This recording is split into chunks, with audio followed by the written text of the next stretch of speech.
Coucou les amis, c'est Mélanie. Donc je voulais vous faire sur la chaîne, nous sommes le 22 septembre 2020.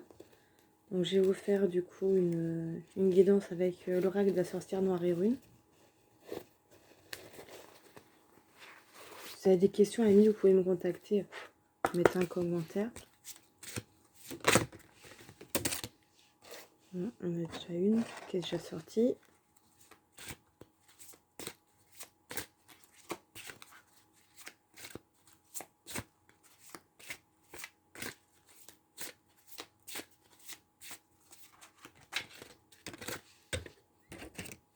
La deuxième, la troisième. Donc vous avez 3 cartes. Donc vous choisissez 1, 2 et 3 et 4. Donc la première c'est Ingadoise, matérialisation, gestation. Donc ça parle de matériel, je pense.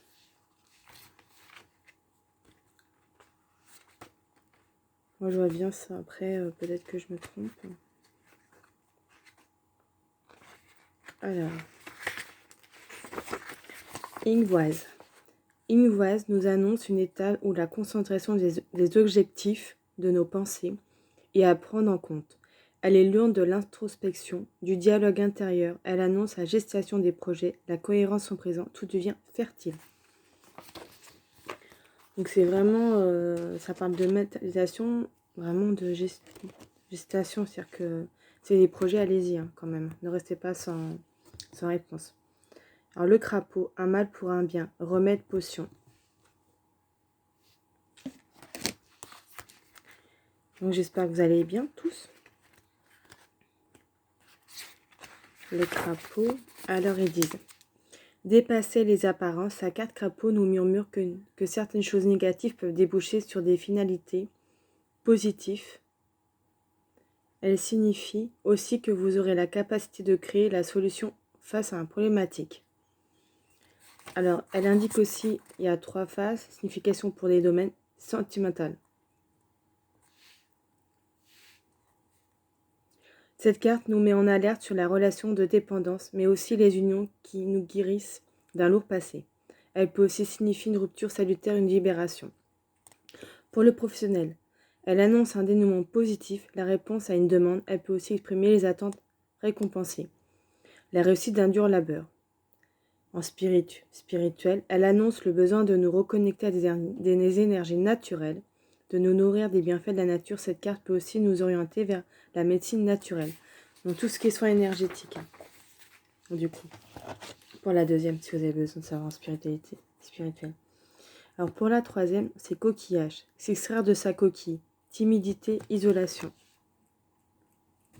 Tu fais quoi là? T'es sérieux là? Excusez-moi, c'est mon chat. Mon chat fait des bêtises. Voilà. Et Doudou. Oh. Là j'ai un petit chat qui fait des bêtises. Donc continue en plus. Bon, t'as fini Doudou? Ah, s'il te plaît. Pardon. Alors, coquillage. Cette carte nous oriente vers le tempérament d'une personne timorée. Elle nous invite à casser un schéma ancré lié au manque de confiance, de croyance en soi. Elle nous invite à sortir des sentiers battus et à sortir de notre routine quotidienne, à aller à la découverte du monde, à pénétrer d'autres ouvertures. Les significations par domaine. Sentimental. Personne ayant des difficultés à clamer ses sentiments. Professionnellement. Manque de prise d'initiative, tempérament routinier. Spirituel. Être qui peine à s'affirmer, qui vit dans le retranchement, qui a peine à aller vers l'inconnu. Donc ça c'est pour les personnes timides. Donc si ça vous parle, vous me le dites. Alors pour la première, c'est Ingewen, matérialisation, donc ça parle de projet. Là, ça parle de le crapaud, ça parle de faire attention à vous. Et le coquillage parle d'essayer d'aller d'avant, de sortir de sa zone de confort, en fait. J'avais envie aussi de vous faire, du coup, l'oracle divin intérieur, que j'aime bien. Je vais vous faire ça sur... On va voir ce que ça donne. On va voir s'il y a des gens qui ont eu des vies intérieures dans certains domaines, ça serait rigolo.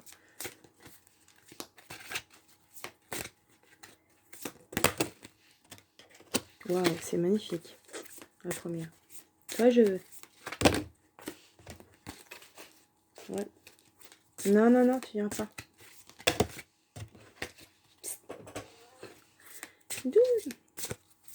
Excusez-moi, hein, du coup, si vous voyez, je suis en train de faire... je parle à mon chat en même temps. C'est le direct, hein, donc du coup... je vais pas. Voilà.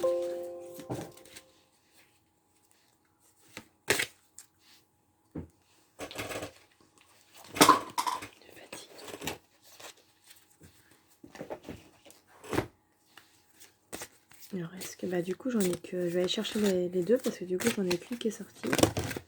Ah, bah maintenant, j'en ai 4. Donc, vous choisissez 1, 2, 3 et 4, hein, comme vous voulez. Alors, la première, c'est Galactique. Donc, je pense que ça parle des personnes qui viennent de tout ce qui est... qui viennent d'ailleurs, en fait. Je vais vous dire ça tout de suite.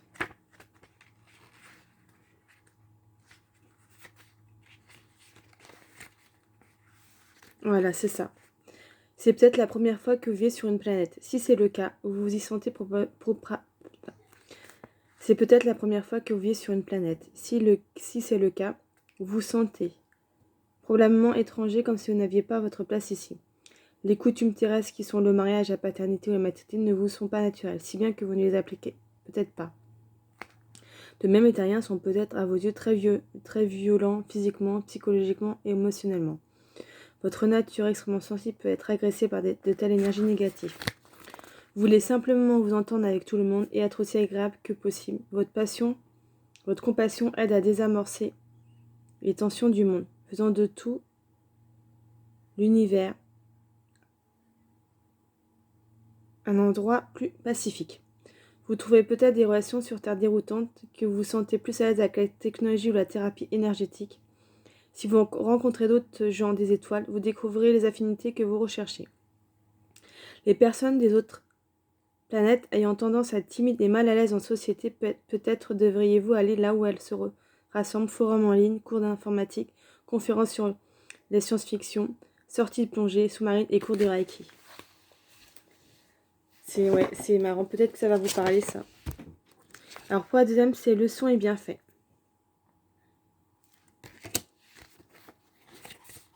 Je pense que c'est le son au niveau de votre vie antérieure. Est bien fait. Vous allez appris des choses, vous allez apprendre des choses.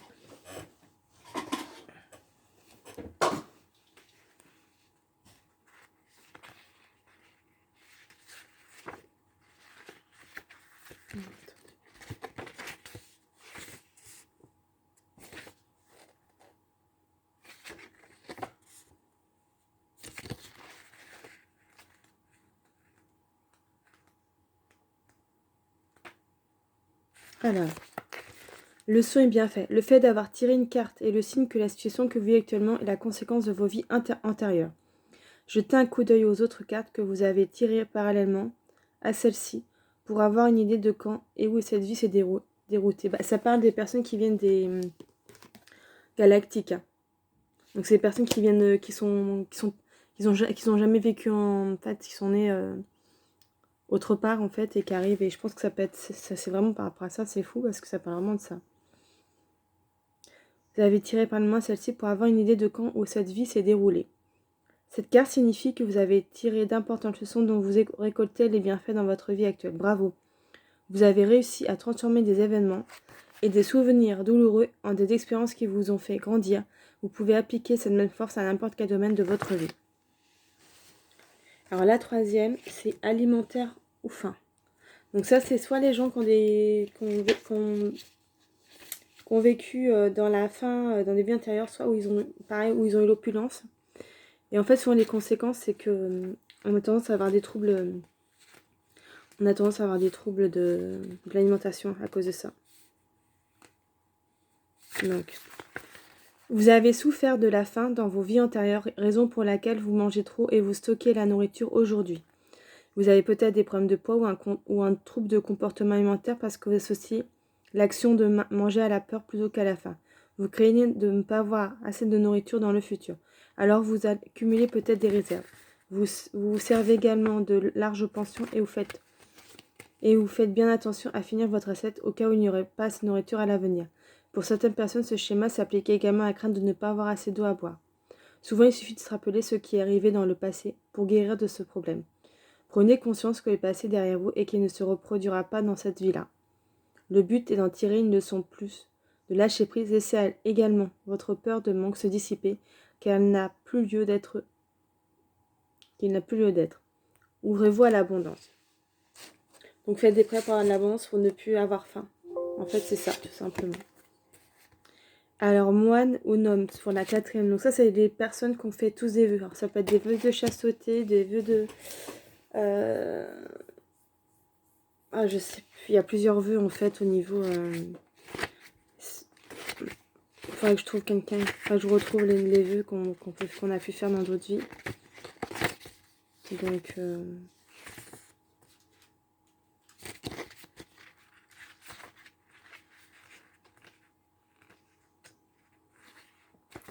Alors, si vous avez tiré cette carte, c'est que vous avez été une moine ou nonne, ou quelqu'un d'équerrant dans une vie antérieure. Cela signifie que vous avez connu une vie pleine d'isolement, de règlement et de dévotion spirituelle. Dans votre vie actuelle, vous remarquez peut-être votre tendance à vous isoler des autres, à dire vrai. C'est probablement lorsque vous êtes seul avec vous-même que vous êtes le plus à l'aise. Certaines personnes parlent peut-être même de vous comme d'un moine. Si ce schéma interfère avec vos relations, vous devriez peut-être consulter un spécialiste de la thérapie en régression. De plus, vous avez peut-être prononcé des vœux en tant que moine ou nonne, et il est possible que ces vœux interfèrent avec vos relations, vos carrières. À moins que vos vœux soient rompus, ils sont reportés d'une vie à l'autre. Ainsi, si vous avez fait vœu de pauvreté, vous vous débattez peut-être aujourd'hui dans des difficultés financières. De la même manière, si vous avez fait vœu de chasteté, cela peut affecter votre vie amoureuse actuelle. Si vous avez fait une vœu d'abnégation, vous vous sentez toujours indigne ou dans la crainte de l'abondance. Souvent, il suffit simplement de faire consciencement remonter les souvenirs de ces vœux à la surface pour s'en libérer. Il s'agit ensuite simplement de les rompre net dans tous les sens du temps. Pour ce faire, vous pourrez dire simplement « Je romps officiellement tous les vœux qui sont autodestructeurs et m'en dégage dans tout le sens du temps et partout des personnes concernées. » Donc je vous souhaite une bonne journée et puis j'espère que ça a été assez clair pour vous. Merci.